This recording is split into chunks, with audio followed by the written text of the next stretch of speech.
Camera Raw 7 in Photoshop CS6 offers a new Process 2012 process version. And this is something which I've discussed in one of the other movies, which is available from the book website.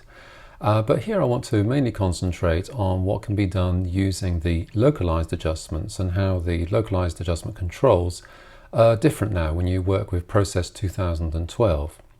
But before doing that, let's just make some basic tone adjustments to this image, which is in Process 2012 at the moment.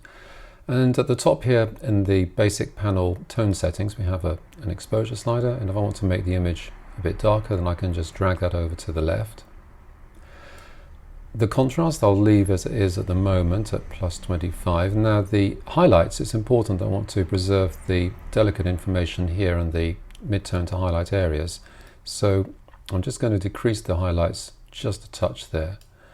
And in the shadow areas, ultimately I would like the background to go completely dark, but I don't want to lose any of the important information in here inside the dried leaf.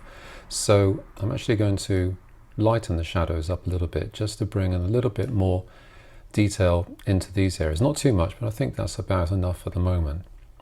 Now, to darken the outside areas, if I select the adjustment brush up here, you'll notice a couple of things. One is that the adjustment brush controls are now different from Process 2003 and 2010. There's a lot more of them.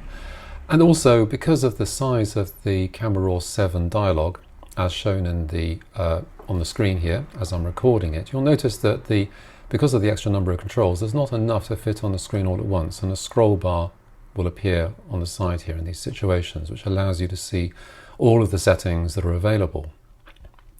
And at the moment, I've already set this up to apply a negative shadows adjustment, a -100 adjustment, which is fine. And all I'm going to do now is just come over here and just click to create a pin marker, and then just start painting to darken the image.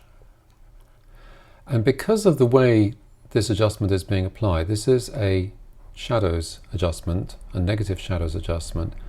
And what this does is it applies a darkening adjustment to the shadow to the mid-tone areas only, which means that you can see that as I paint around the outer areas and I brush close to the edge of the leaf, that because it's only affecting the mid-tone to shadow areas, as I said, it protects automatically the mid-tone to highlight areas in the picture. There is a small amount of overlap between working with the shadows and the highlights sliders in this regard, because they are symmetrical in behavior. The highlights does the opposite. It allows you to brighten or darken the mid-tone to highlight areas.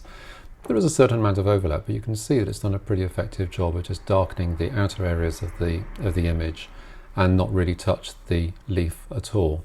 And if you want to see what it was like before, one way for me to do this would just be to raise the shadow slider up there. So that's how it was before I did the localized adjustment, and there it is after.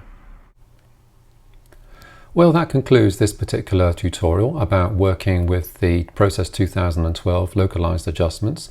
Check out also the other tutorials that I have on the book website, where I show you how to reduce the noise in an image using localized brushes, how to remove moire, as well as applying localized color temperature adjustments.